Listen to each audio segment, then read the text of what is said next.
الله أكبر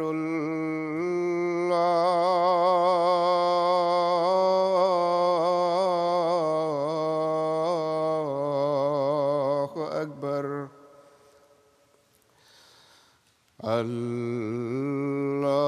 الله أكبر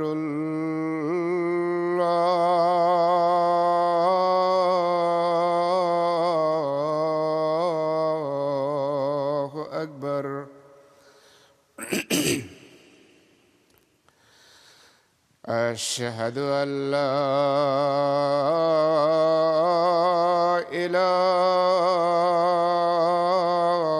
إله إلا الله أشهد أن لا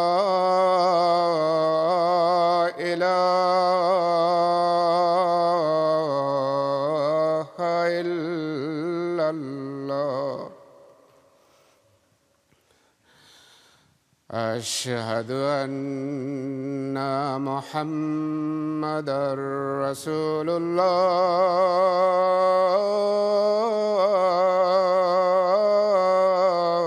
الله أشهد أن محمدًا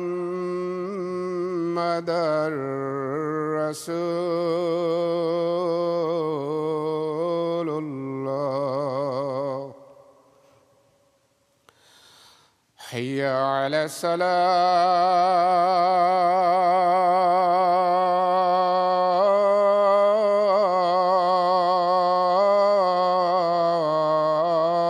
الصلاة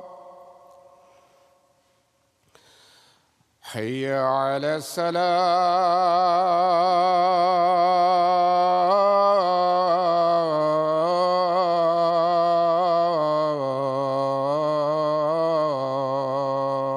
الصلاة حي على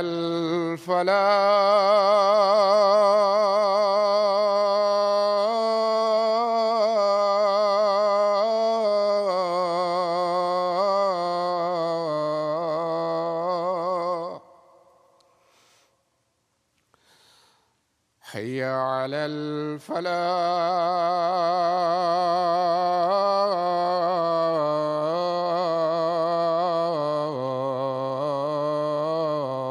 الفلاح الله أكبر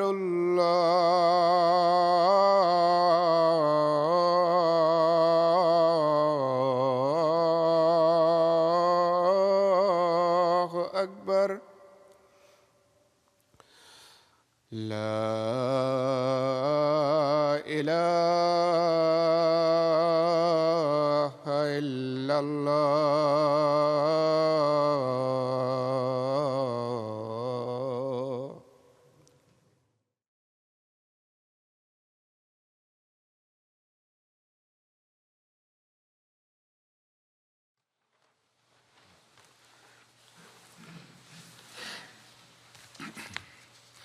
السلام عليكم ورحمة الله.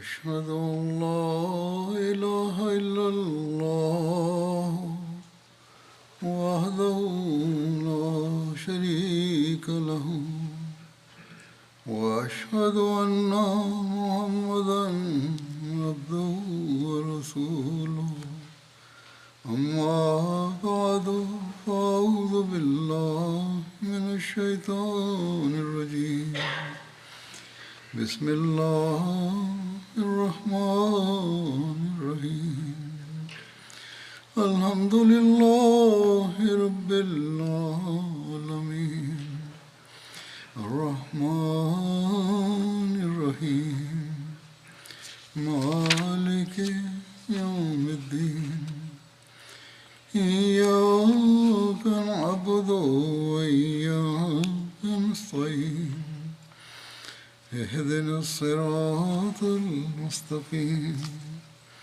صراط الذين أنعمت عليهم غير المغضوب عليهم ولا الضالين.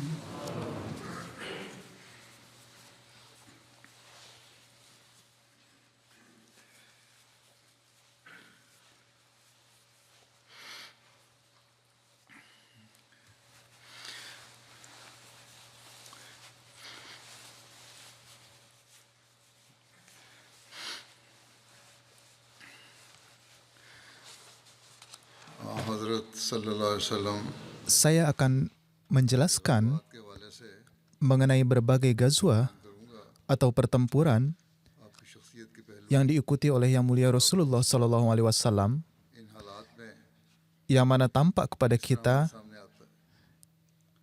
sedemikian rupa sisi kepribadian dan suri teladan beliau SAW dalam keadaan-keadaan tersebut. Mengenai Perang Badar, kita telah melihat bagaimana beliau SAW telah memberikan berbagai kemudahan kepada para tawanan. की हिदायत के मुताबिक Para tawanan sendiri mengatakan bahwa sesuai dengan petunjuk Rasulullah SAW agar memperlakukan para tawanan dengan cara yang terbaik, para sahabat pun telah memberi mereka makanan yang lebih baik daripada makanan para sahabat sendiri. तो बड़ी आसान शराइत पर Kemudian kita juga melihat bahwa dalam hal pembebasan para tawanan ini, mereka dibebaskan dengan syarat yang sangat mudah. वो मुसलमानों को लिखना Tebusan bagi sebagian tawanan yang bisa membaca dan menulis hanyalah bahwa mereka harus mengajari orang-orang Islam membaca dan menulis. Semua ini यानी आपके दिल karena Rasulullah SAW tidak memiliki rasa permusuhan pribadi dengan siapapun, को मिटाने वालों के खिलाफ yakni di dalam hati beliau tidak terdapat rasa permusuhan pribadi terhadap mereka.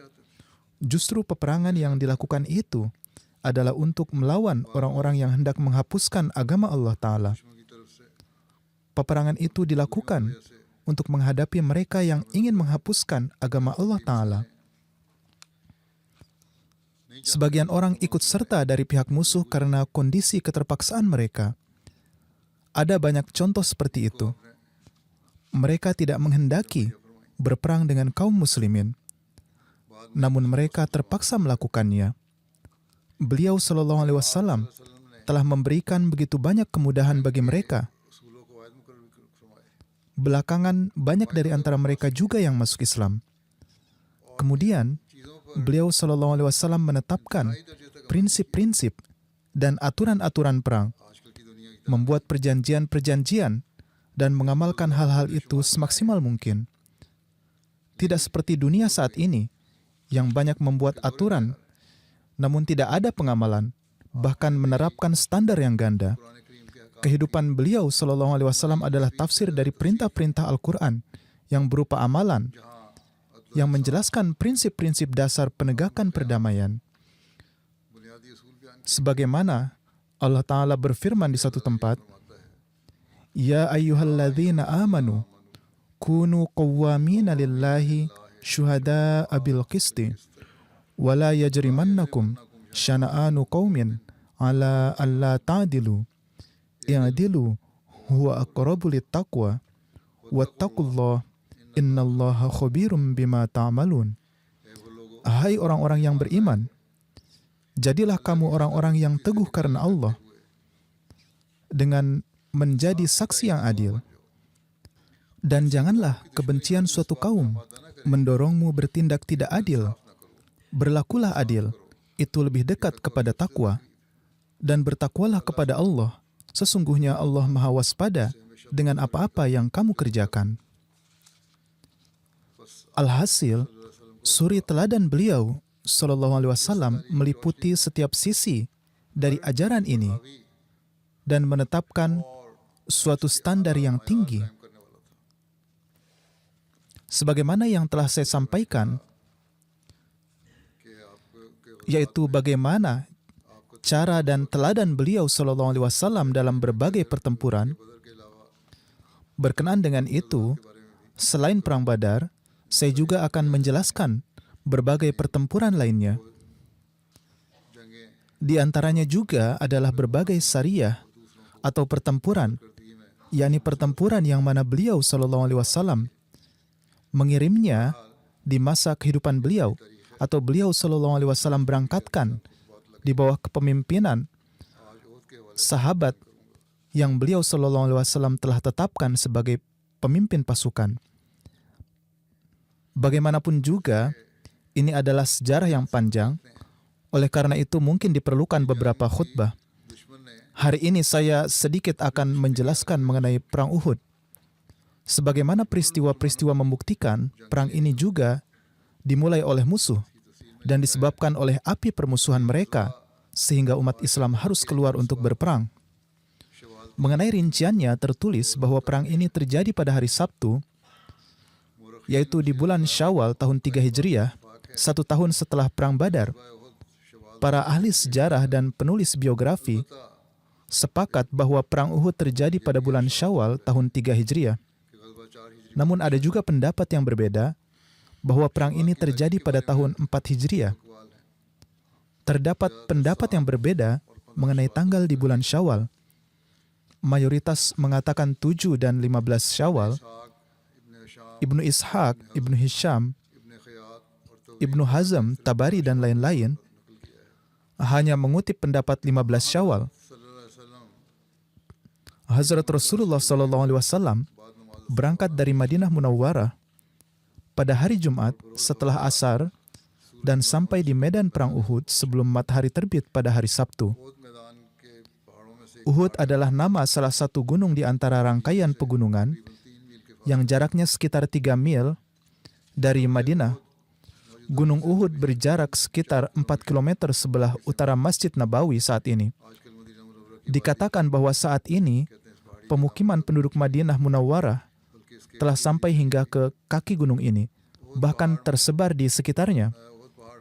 Gunung Uhud bahkan termasuk dalam kawasan haram atau kawasan suci Madinah. Sekarang ini, Uhud menghampar dari timur ke barat dengan panjang 6 km dan pegunungan ini berwarna kemerahan.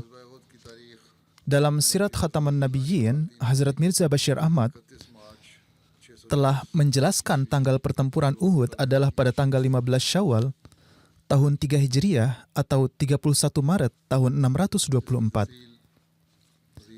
Lebih lanjut dijelaskan bahwa penyebab terjadinya pertempuran ini adalah ketika kaum Quraisy mengalami kekalahan telak dalam Perang Badar, maka di antara tokoh-tokoh terkemuka Quraisy seperti Abdullah bin Abi Rabi'ah, Ikrimah bin Abu Jahal, Safwan bin Umayyah, Aswad bin Muttalib, Jubair bin Mut'im, Haris bin Hisham, Huwaitib bin Abdul Uzza, dan beberapa pemimpin Quraisy lainnya yang memiliki barang-barang di kafilah dagang yang menjadi penyebab terjadinya Perang Badar, mereka semua mendatangi Abu Sufyan. Barang dagangan ini dibawa ke Mekah dan disimpan di Darun Nadwah sesuai dengan tradisi, dan barang-barang mereka belum diserahkan kepada mereka karena ketika Abu Sufyan tiba dengan membawa barang dagangan ini, penduduk Mekah telah berangkat ke Perang Badar. Beberapa waktu setelah Perang Badar, orang-orang ini datang dan berkata kepada Abu Sufyan, Muhammad SAW telah membunuh begitu banyak orang-orang kita. Oleh karena itu lakukanlah persiapan melawan Muhammad SAW dengan menggunakan harta perdagangan ini. Mungkin kita bisa berhasil membalaskan dendam orang-orang kita yang terbunuh. Lebih lanjut, mereka berkata, kami dengan senang hati bersedia untuk menyiapkan satu pasukan dengan keuntungan dari harta perdagangan ini untuk melawan Muhammad SAW. Mendengar hal ini, Abu Sufyan berkata, saya menyetujui usulan ini dan Bani Abdi Manaf adalah bersama saya. Setelah itu, orang-orang Quraisy memisahkan keuntungan dari perdagangan tersebut yang nilainya adalah sebesar 50.000 dinar dan harta aslinya atau modalnya diberikan kepada para pemiliknya. Terdapat riwayat yang mengatakan bahwa keuntungan setelah dipisahkan adalah sebesar 25.000 dinar. इस बारे में अल्लाह ताला ने Bagaimanapun juga, keuntungan tersebut dibelanjakan untuk pertempuran ini. Berkenaan dengan hal ini, Allah Ta'ala menurunkan ayat, Innal lazina kafaru yunfikuna amwalahum liyasuddu an sabilillah fasayunfikunaha summa takunu alaihim hasratan summa yuglabuna wallazina kafaru ila jahannama yuhsyarun. Sesungguhnya, orang-orang yang kafir itu membelanjakan harta mereka untuk menghalang-halangi orang dari jalan Allah. Mereka akan terus membelanjakan harta itu. Kemudian harta itu akan menjadi penyesalan bagi mereka. Lalu mereka akan dikalahkan. Dan ke dalam neraka jahanamlah orang-orang kafir itu akan dikumpulkan. Selain penyebab utama tersebut, ada beberapa hal lain yang dapat dianggap sebagai penyebab terjadinya perang ini. Sebagaimana telah disebutkan dalam khutbah sebelumnya, setelah Perang Badar, bepergian ke Syam menjadi tidak mungkin bagi orang-orang Mekah, karena jalur perdagangan antara Mekah dan Syam adalah melewati pinggiran kota Madinah yang ditutup oleh umat Islam. Selain itu, akibat penganiayaan dan penindasan yang mereka lakukan sebelumnya, menjadi sangat berbahaya bagi mereka dan kafilah mereka untuk melewatinya, yang bagi orang-orang Quraisy ini berarti kematian bagi perekonomian mereka. Dengan demikian, pemblokiran jalur perdagangan, kemudian kekalahan mereka dalam pertempuran, terbunuhnya para pemimpin Quraisy di Badar, dan ditawannya 70 orang musyrik, semuanya merupakan penghinaan terhadap reputasi dan status perekonomian mereka.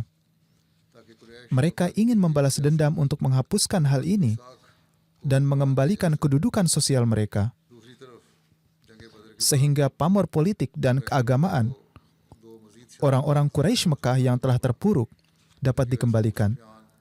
Di sisi lain, setelah pertempuran Badar, kaum Quraisy Mekah menghadapi dua penghinaan yang lebih memalukan, yang menyebabkan orang-orang Mekah, termasuk Abu Sufyan, menjadi semakin marah dan bertekad untuk melancarkan suatu pertempuran sistematis dengan persenjataan lengkap untuk membalas dendam terhadap kaum muslimin.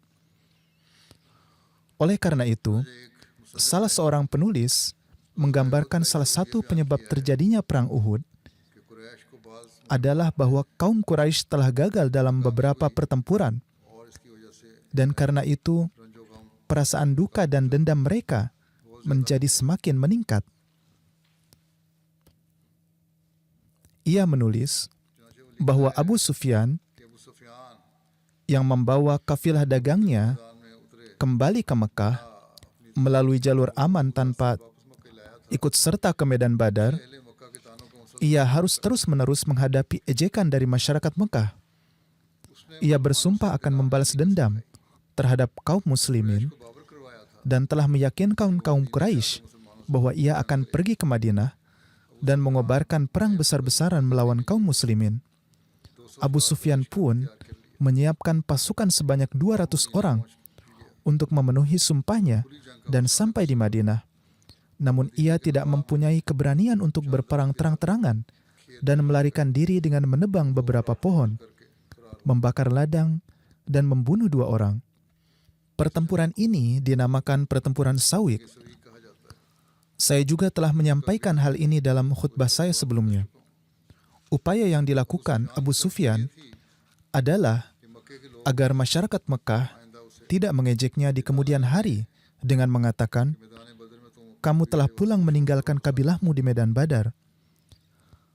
Namun setelah misi yang gagal ini, masyarakat mulai mengkritik tindakan kekanak-kanakan Abu Sufyan. Kini ia berusaha keras untuk berperang besar dengan kaum muslimin demi memuaskan egonya.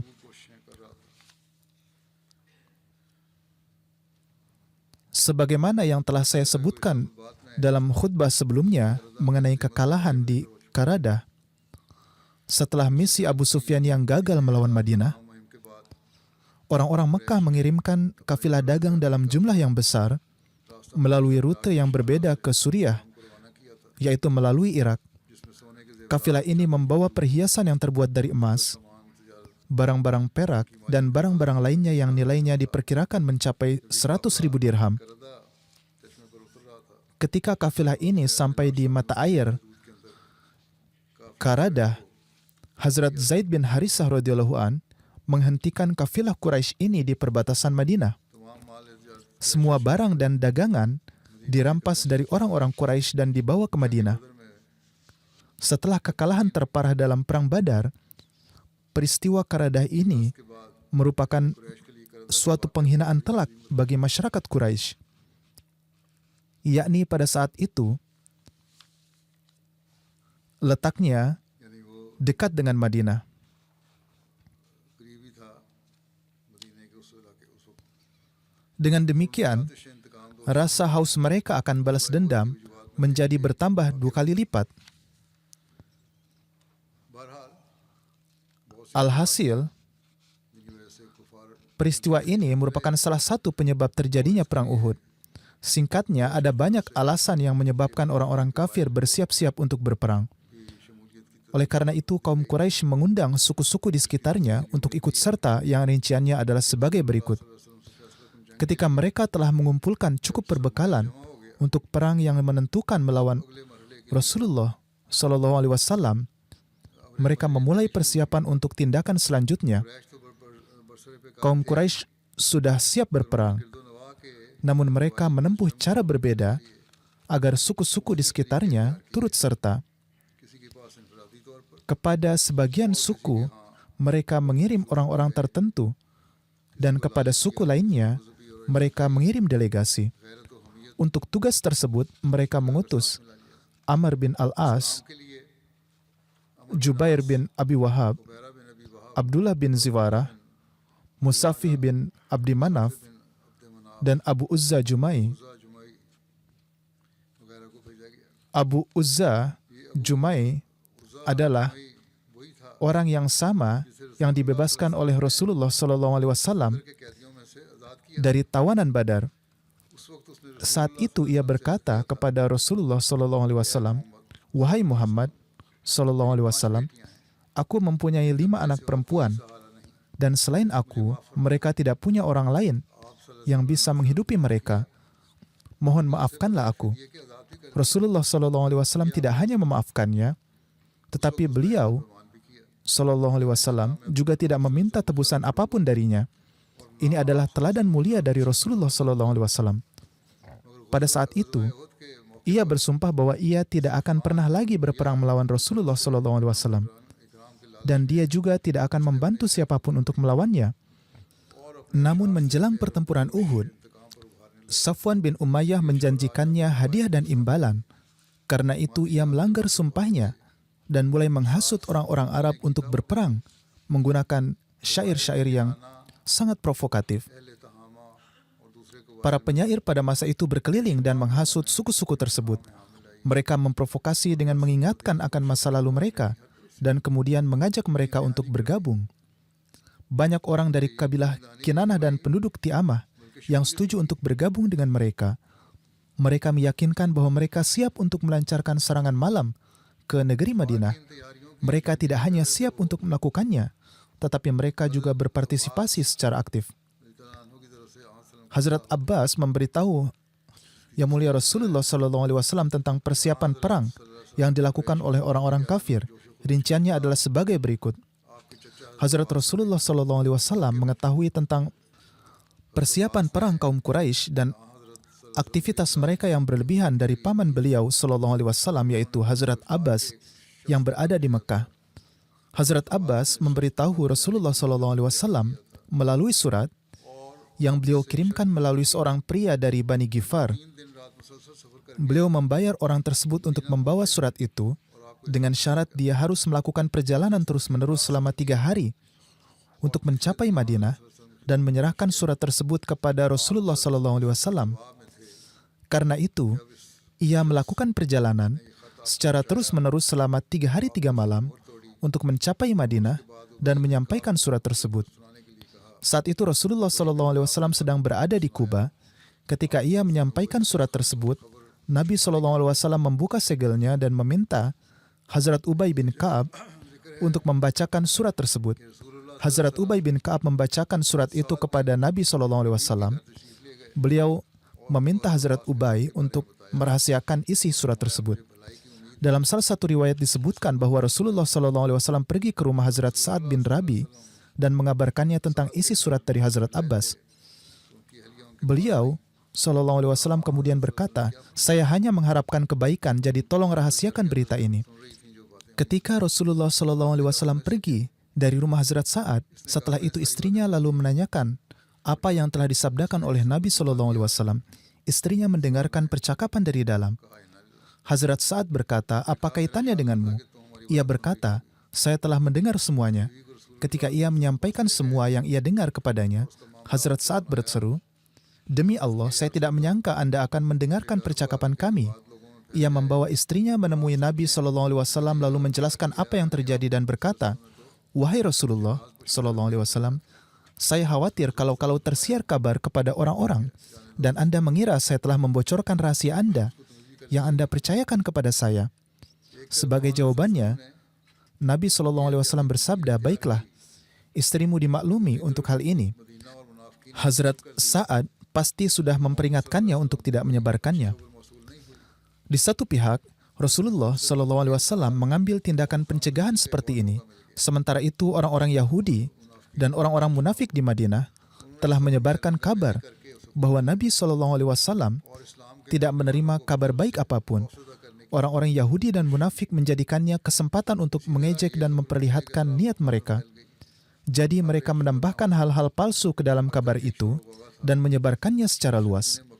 Mereka berusaha sekuat tenaga untuk menanamkan rasa takut pada para pengikut Islam. Berita ini menyebar hingga seluruh penjuru Madinah, sehingga semua orang menjadi khawatir. Di mana-mana ada pembicaraan bahwa orang-orang musyrik Mekah akan datang untuk berperang lagi. Allamah Ibnu Abdul Bar menjelaskan bahwa Hazrat Abbas menulis kabar tentang pergerakan kaum musyrik dan mengirimkannya kepada Rasulullah SAW. Kaum muslim yang tersisa di Makkah menganggap Abbas sebagai sandaran mereka, sementara Abbas sendiri ingin hijrah berjumpa Rasulullah SAW. Namun beliau SAW mengirim surat kepada Abbas bahwa lebih baik ia tetap tinggal di Makkah. Hazrat Abbas mengirimkan laporan yang sangat rinci kepada beliau. Dalam salah satu suratnya ia menulis, "Pasukan Quraisy telah berangkat menuju ke arah Madinah. Bersiaplah untuk menghadapi mereka hingga waktu mereka tiba. Jumlah mereka terdiri dari 3.000 orang. Barisan depan adalah pasukan berkuda berjumlah 200 prajurit. Ada 700 prajurit berbaju zirah dan 3.000 ekor unta, dan mereka membawa semua persenjataan." Hazrat Mirza Bashir Ahmad Sahib dalam menyebutkan berita yang disampaikan oleh Hazrat Abbas, menulis dalam buku Sirat Khatamun Nabiyyin, pendapatan yang dihasilkan oleh kafilah dagang yang disebutkan dalam peristiwa Perang Badar adalah berjumlah 50.000 dinar. Harta ini masih berada di Darun Nadwah sesuai dengan keputusan para pemimpin suku Mekah untuk mempersiapkan serangan kepada umat Islam.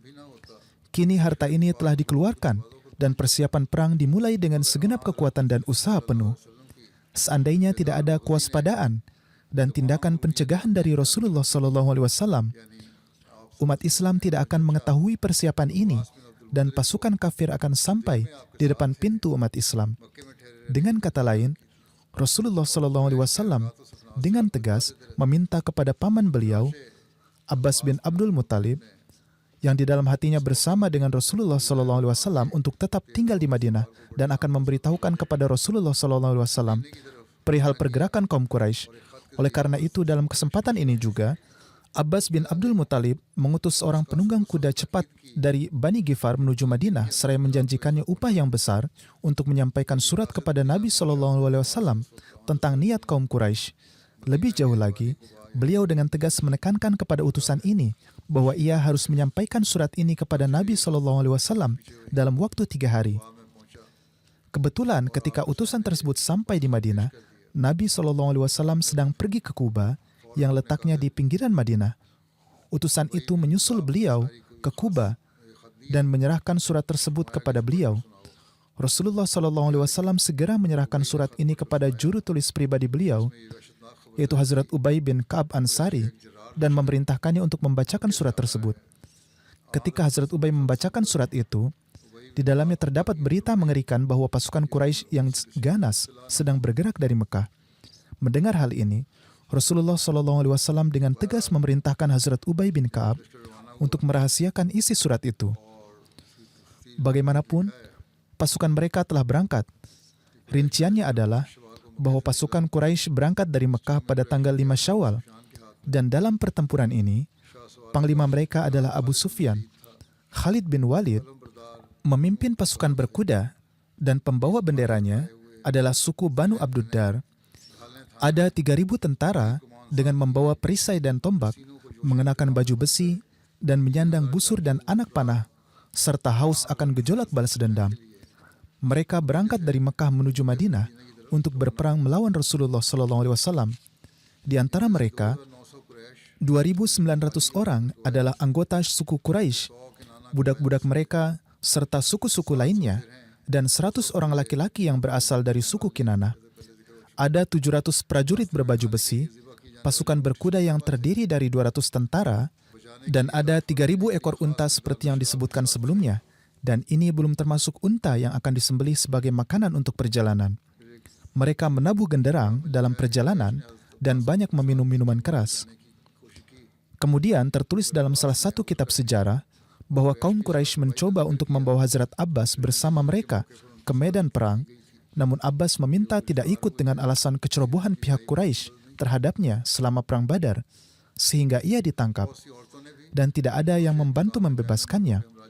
Kemudian, karena didorong oleh hasrat membalas dendam, banyak perempuan Quraisy yang bersikeras untuk ikut serta dalam pertempuran. Mengenai hal ini, ada seseorang berkata dalam sebuah rapat pertemuan mereka, "Saat kita berangkat, kita akan menutupi kepala kita dengan kain kafan. Jika kita tidak mampu membalas kematian mereka, maka kita tidak akan kembali hidup-hidup. Oleh karena itu, dukungan perempuan akan bermanfaat bagi kita. Mereka akan membangkitkan semangat kita dan mendorong kita untuk terus bergerak maju dengan mengingatkan kita pada peristiwa yang terjadi di Badar." Naufal bin Muawiyah ad-Du'ali berkata, "Wanita-wanita ini adalah kehormatan kita, dan jika kita dikalahkan, maka aib mereka akan mengakibatkan martabat kita menjadi debu." Berbagai pendapat disampaikan. Istri Abu Sufyan, yaitu Hind, juga hadir dan berkata, "Wahai manusia," jadi Hind berbicara setelah 2 orang dari pihak laki-laki menyampaikan pendapatnya. Hind berkata, "Wahai manusia, jangan takut bahwa kalian tidak akan kembali hidup-hidup. Kalian pun akan dapat kembali dengan selamat dari Badar, dan kalian akan dapat melihat lagi wanita kalian. Jangan hentikan kami untuk bergabung dengan kalian pada perang ini. Kalian telah melakukan kesalahan ini di Badar dengan meninggalkan wanita-wanita kalian. Seandainya wanita-wanita ini bersama kalian pada saat peristiwa Badar, niscaya mereka akan mengingatkan kehormatan kalian dan memacu kalian. Namun sayang, orang-orang yang kita cintai telah terbunuh di tangan musuh kita di Badar." Para kepala suku Quraisy setuju dengan Hind dan setuju untuk membiarkan para wanita menemani tentara. Tercatat bahwa wanita yang menemani tentara berjumlah 15 orang, termasuk istri Abu Sufyan sendiri, yaitu Hind binti Utbah. Ikrimah bin Abu Jahal pun membawa serta istrinya, yaitu Ummu Hakim binti Haris bin Hisham. Haris bin Hisham membawa istrinya, yaitu Fatimah binti Walid, dan Safwan bin Umayyah membawa istrinya, yaitu Burzah bin Mas'ud, yang merupakan ibunda Abdullah bin Safwan.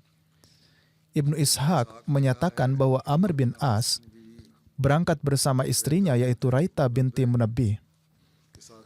Talhah bin Abu Talhah membawa istrinya, yaitu Sulafah bin Sa'ad, yang merupakan ibu dari Musafi, Jalas, dan Kilab, yang semuanya terbunuh pada hari Uhud. Hunas binti Malik yang berasal dari suku Banu Malik menemani putranya, yaitu Aziz bin Umair. Ia adalah ibu dari Hazrat Mus'ab bin Umair. Amrah binti Alqamah yang berasal dari suku Banu Haris juga ikut menemani tentara tersebut. Ketika Hind binti Utbah pergi menemui Wahsy, atau ketika Wahsy menemuinya saat pertempuran, ia berkata kepadanya, "Abu Dasmah," ini adalah sebutan untuk Wahsy, "lakukanlah sesuatu yang akan menenangkan hati kami." Wahsy, yaitu seorang budak dari Afrika, memiliki tombak yang sulit dijatuhkan, dan akan membunuh siapapun yang terkena tombaknya. Wahsy adalah budak Jubair bin Mut'im. Ia memanggil Wahsy dan berkata, kamu juga harus pergi bersama pasukan, dan jika kamu mensyahidkan atau membunuh Hamzah, maka aku akan membebaskanmu, karena ia telah membunuh paman dari pihak ayahku, yaitu Tu'aimah bin Adi. Tentara ini mendirikan kemah di seberang Madinah, di tengah-tengah Uhud, di Sabkha, di Gunung Ainain, di sudut lembah Kina'ah. Sabkha berada di dekat Gunung Ainain di Madinah dan berada di dekat Juruf yang berjarak 3 mil sebelah utara Madinah. Ainain adalah sebuah gunung di Uhud. Ada sebuah lembah antara Madinah dan Uhud, dan Kina'ah adalah salah satu dari 3 lembah yang masyhur antara Madinah dan Uhud. Jadi disinilah letaknya.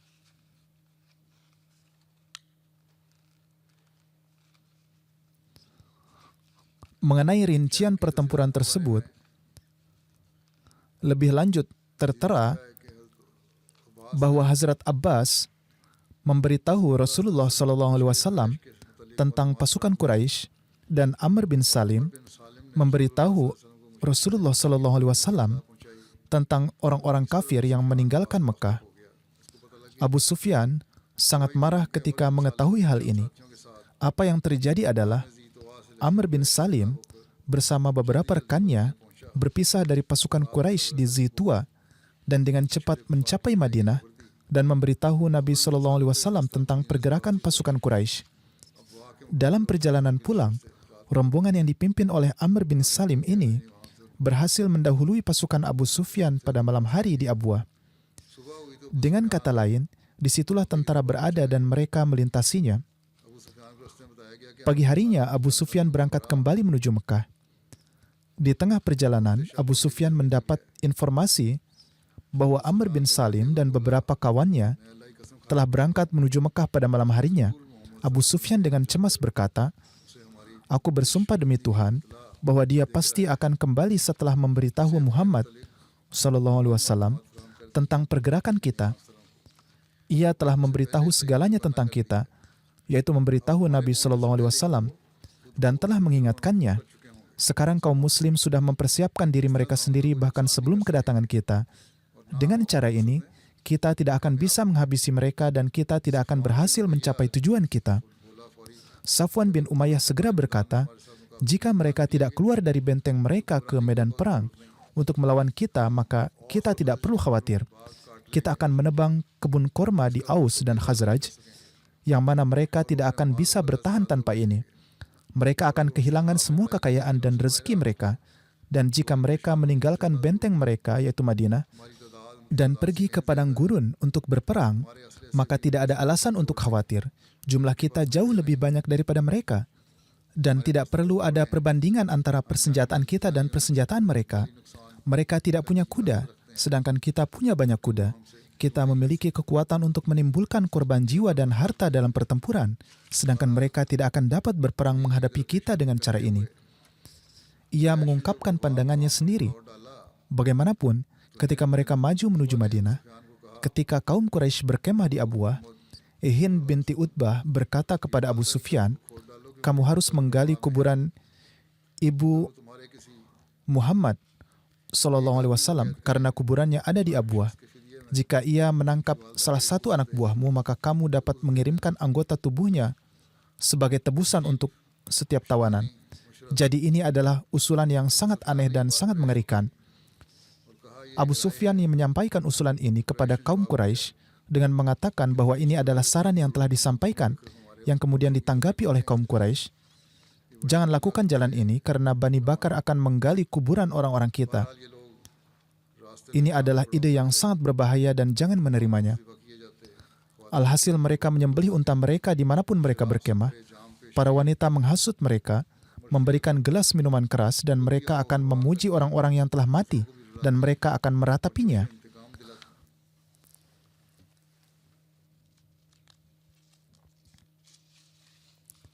Mereka juga menanamkan ketakutan pada yang lain dan menghasut mereka untuk membalas dendam. Kafilah kaum kafir ini terus bergerak maju. Sementara di sisi lain, kaum muslim juga sedang melakukan persiapan. Dalam kaitan ini, ada tertera bahwa Nabi SAW mengutus putra Fazalah, yakni Anas dan Munas, pada suatu malam Kamis di 10 hari pertama bulan Syawal untuk mengumpulkan berita. Barangkali pada saat inilah Rasulullah SAW menyarankan agar dilakukan sensus terhadap seluruh penduduk muslim di Madinah untuk memastikan jumlah dan kekuatan umat Islam. Oleh karena itu dilakukanlah pencatatan dan hasilnya bahwa pada saat itu terdapat sejumlah 1.500 umat Islam yang tinggal di sana. Menurut keadaan pada saat itu, angka ini dianggap angka yang cukup besar. Oleh karena itu, sebagian sahabat begitu gembira, bahkan ada yang bertanya-tanya karena jumlah mereka telah mencapai 1.500. Apakah perlu ada rasa takut pada siapapun? Namun salah seorang sahabat di antara mereka berkata bahwa setelah itu, mereka menghadapi kesulitan yang sangat berat sehingga terkadang mereka harus sholat secara sembunyi-sembunyi. Suatu ketika, sebelum ini, Nabi SAW mengadakan sensus terhadap umat Islam yang hasilnya menunjukkan bahwa terdapat antara 6 hingga 700 umat Islam pada saat itu. Bagaimanapun, kedua sahabat yang diutus oleh Rasulullah SAW untuk mengumpulkan informasi bertemu dengan kaum Quraisy di Aqiq dan kemudian kembali menemui Rasulullah SAW dan memberitahukan tentang pasukan kaum kafir. Ada banyak lembah di Jazirah Arab yang bernama Aqiq dan yang paling masyhur adalah lembah Aqiq di Madinah. Lembah ini terbentang dari barat daya Madinah hingga timur laut dan menyatu dengan seluruh lembah Madinah.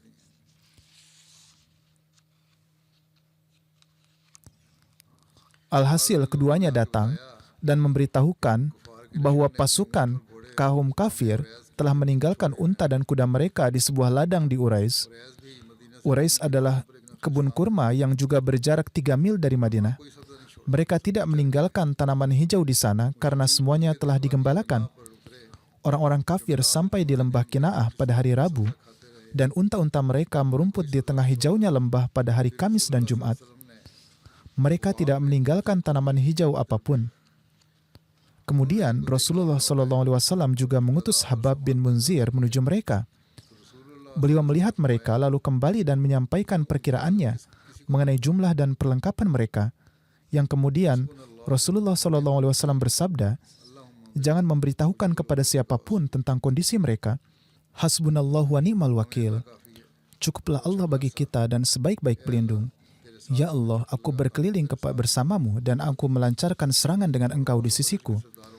Karena terdapat ancaman serangan di malam hari oleh orang-orang kafir, para pemimpin Aus dan Khazraj, Hazrat Sa'ad bin Mu'az, Hazrat Usaid bin Khuzair, dan Hazrat Sa'ad bin Ubadah mengenakan baju besi mereka dan pada malam Jumat berdiri di depan pintu Rasulullah SAW di masjid dan juga berkeliling Madinah hingga pagi hari. Sebelum kaum muslim berangkat dari Madinah, pasukan kafir berkemah di lembah Kina'ah yang berlumpur.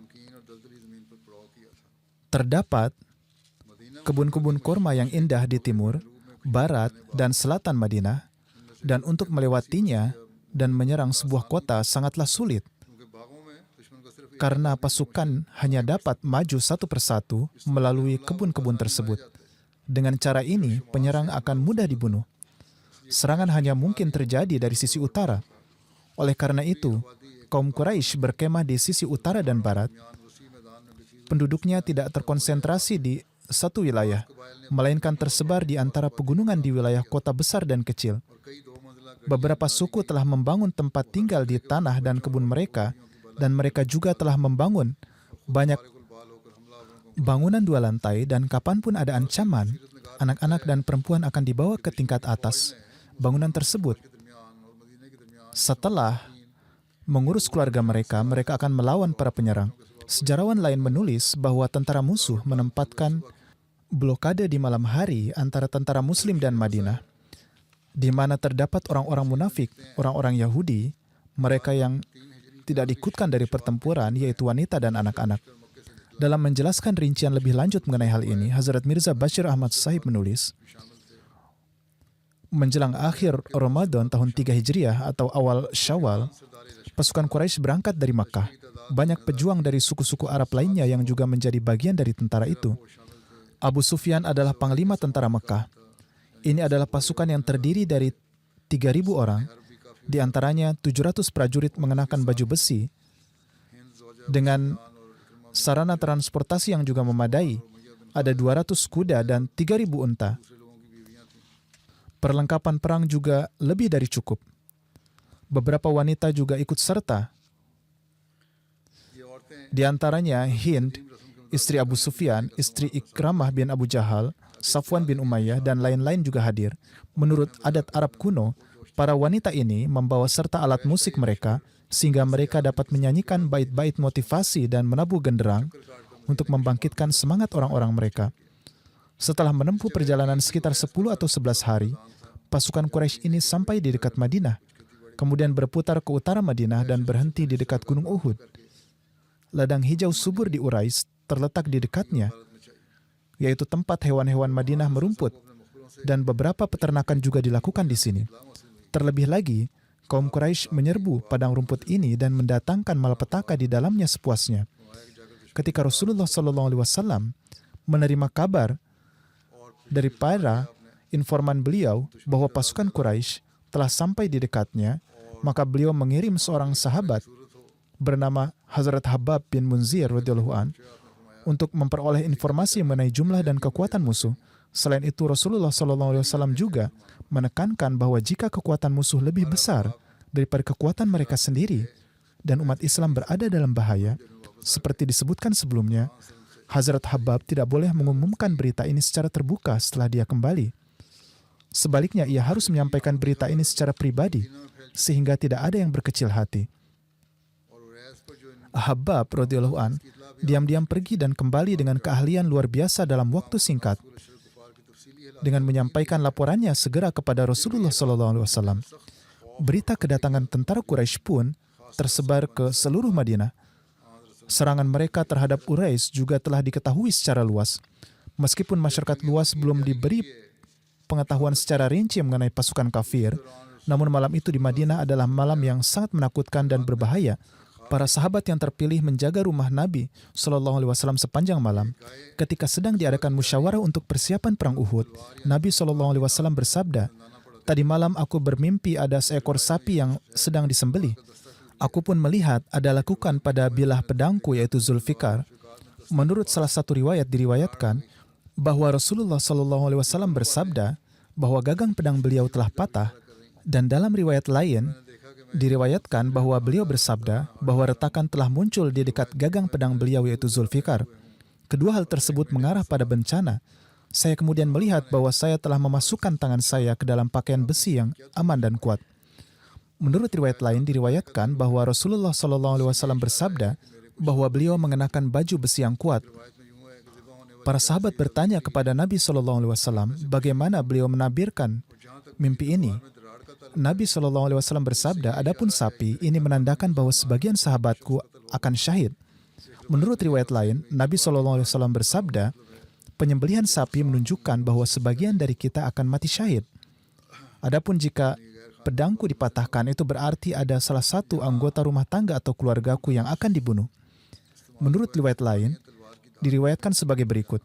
Lekukan pada bilah pedangku berarti bahwa tidak seorang pun di antara kalian harus menghadapi kerugian ini, yaitu tidak ada seorang pun dari luar keluarga beliau. Kata falul yang digunakan di sini berarti bilah pedang menjadi tumpul atau muncul retakan pada gagang pedang atau patah. Hal ini menunjukkan bahwa ada dua peristiwa yang akan terjadi. Rasulullah SAW melanjutkan, "Baju besi yang kuat mengacu pada Madinah dan domba jantan itu menandakan bahwa aku akan membunuh para pendukung musuh." Alhasil, Rasulullah SAW meminta musyawarah mengenai masalah ini. Ibnu Utbah, Ibnu Ishaq, dan Ibnu Sa'ad menyatakan bahwa Rasulullah SAW melihat mimpi ini pada malam Jumat. Keesokan paginya, beliau menemui para sahabat dan memuji serta mengagungkan Allah Ta'ala, lalu menceritakan mimpi beliau dan berkata, "Jika kalian setuju, maka kita harus tetap di Madinah dan mengirim wanita dan anak-anak kita ke benteng. Jika musuh berkemah di luar Madinah, mereka berada di daerah yang sangat tidak menguntungkan, dan jika mereka memasuki kota kita, maka kita akan memerangi mereka di jalan-jalan dan kita lebih menguasai daerah tersebut daripada mereka. Kita juga bisa melempar batu dan menyerang mereka dari bukit yang kecil. Melalui pembangunan gedung-gedung, Madinah dibentengi dari segala sisi dan menjadi seperti benteng. Para tokoh Muhajir dan Ansor juga berpendapat sama dengan yang dikemukakan oleh Rasulullah SAW, dan Abdullah bin Ubay juga memberikan usulan yang sama. Namun, sekelompok umat Islam yang sebagian besar terdiri dari para sahabat muda dan tidak dapat ikut serta dalam perang Badar serta berkeinginan syahid dan ingin berperang melawan musuh, menyatakan, "Wahai Rasulullah SAW, bawalah kami berperang melawan musuh di luar Madinah agar mereka tidak mengira bahwa kita takut." Abdullah bin Ubay berkata, "Wahai Rasulullah SAW, tetaplah di Madinah, jangan tinggalkan Madinah. Demi Allah, setiap kali kita berperang melawan musuh di luar Madinah, kita selalu mengalami kekalahan. Dan setiap kali kita berperang di Madinah, kita akan menang." Hamzah bin Abdul Muttalib, Sa'ad bin Ubadah, dan Nu'man bin Malik berkata, "Wahai Rasulullah, jika kita tidak meninggalkan Madinah, maka musuh akan mengira kita ketakutan. Oleh karena itu, keberanian mereka akan semakin bertambah. Di Perang Badar, Allah Ta'ala mengaruniai Anda kemenangan melawan mereka padahal jumlah kita hanya 300 orang. Adapun sekarang jumlah kita lebih banyak." Iyas bin Aus bin Atik mengatakan bahwa ia menginginkan agar Bani Abdul As'al dapat memenuhi mimpi Nabi SAW di mana seekor sapi disembelih. Selain dia, orang lain juga menyatakan bahwa ini akan menjadi salah satu dari dua hal hasil positif. Entah mereka akan meraih kemenangan atau menerima syahid. Mereka juga bersumpah bahwa orang-orang Arab tidak akan bisa memasuki rumah mereka. Hazrat Hamzah radhiyallahu anhu menyatakan, "Aku bersumpah demi Tuhan yang telah menurunkan kitab kepada engkau, aku tidak akan makan hari ini sampai aku keluar dan berperang melawan musuh dengan pedangku." Selanjutnya, beliau tetap berpuasa sepanjang hari Jumat dan Sabtu, dan beliau masih dalam keadaan menjalankan puasa ketika beliau syahid. Nu'man bin Malik berkata, "Wahai Rasulullah SAW, jangan luputkan kami dari surga. Aku bersumpah demi dia yang hidupku berada di tangannya, niscaya aku akan masuk surga." Nabi SAW bersabda, "Bagaimana bisa?" Ia menjawab, "Karena aku mencintai Allah Ta'ala dan Rasulnya." Di dalam riwayat lain, disebutkan bahwa beliau bersabda, "Aku bersaksi bahwa tidak ada yang patut disembah selain Allah dan Muhammad adalah Rasulullah." Nabi SAW bersabda, "Kamu benar-benar mengatakan kebenaran." Dia juga syahid dalam pertempuran ini. Malik bin Sinan Khudri, Ilyas bin Atik, dan sekelompok orang lainnya bersikeras meninggalkan Madinah untuk berperang. Hazrat Mirza Bashir Ahmad Sahib telah menuliskan rincian kisah ini dalam Sirat Khatamun Nabiin sebagai berikut. Nabi SAW mengumpulkan umat Islam dan meminta saran dari mereka sehubungan dengan serangan kaum Quraisy ini. Apakah mereka harus tetap tinggal di Madinah atau berangkat melawan musuh? Sebelum memulai, Nabi SAW menyebutkan serangan kaum Quraisy dan niat mematikan mereka. Kemudian Nabi SAW menyebutkan mimpi beliau yang telah diriwayatkan tadi. Para sahabat bertanya tentang tafsir mimpi tersebut dan Rasulullah SAW bersabda, "Saya memahami bahwa penyembelihan sapi maksudnya adalah beberapa sahabat saya akan mati syahid, dan tampaknya patahnya ujung pedang saya merupakan tanda mati syahidnya salah satu kerabat saya, atau mungkin saya. Akankah saya sendiri menderita cedera dalam misi ini? Adapun perintah meletakkan tangan saya di dalam baju zirah, saya memahami hal ini bahwa untuk menangkis serangan ini lebih tepat bagi kita untuk tetap tinggal di Madinah." Rasulullah SAW menafsirkan mimpi tersebut, yakni menaiki seekor domba jantan sebagai simbol pemimpin pasukan Quraisy, yaitu pembawa benderanya yang insya Allah akan terbunuh di tangan kaum muslimin. Setelah itu, Nabi SAW meminta musyawarah dari para sahabat mengenai apa yang harus dilakukan dalam keadaan saat itu. Sebagaimana disebutkan sebelumnya bahwa para sahabat menyarankan untuk tetap tinggal di Madinah dan berperang, mungkin karena terpengaruh oleh mimpi Nabi SAW atau hanya sekedar menilai keadaan saat itu. Nabi SAW juga menyukai usulan ini. Namun sebagian besar sahabat, banyak di antaranya adalah para pemuda yang belum pernah ikut serta dalam Perang Badar, mereka sangat berharap untuk mendapat kesempatan agar dapat mengabdi pada agama melalui mati syahid. Mereka sambil memelas memohon agar mereka keluar dari kota dan berperang di lapangan terbuka. Kelompok ini mengemukakan pendapatnya dengan begitu gigih, sehingga ketika menyaksikan semangat mereka, Rasulullah SAW menerima usulan mereka dan memutuskan bahwa umat Islam akan menghadapi pasukan kafir di lapangan terbuka. Setelah sholat Jumat, Nabi SAW secara terbuka mendesak umat Islam untuk meraih pahala melalui jihad di jalan Allah Ta'ala dengan ikut serta dalam pertempuran ini. Saya insya Allah akan melanjutkan rincian ini. Teruslah panjatkan doa untuk warga Palestina. Setelah jeda gencatan senjata, pemboman tanpa pandang bulu akan kembali terjadi kepada mereka. Akibatnya lebih banyak orang yang tidak bersalah akan menjadi syahid. Sejauh mana kekejaman ini, hanya Allah lah yang maha mengetahui. Rencana negara-negara besar terhadap masa depan Palestina sangatlah berbahaya. Oleh karena itu kita harus banyak berdoa bagi mereka. Semoga Allah Ta'ala melimpahkan rahmat dan karunia-Nya kepada mereka.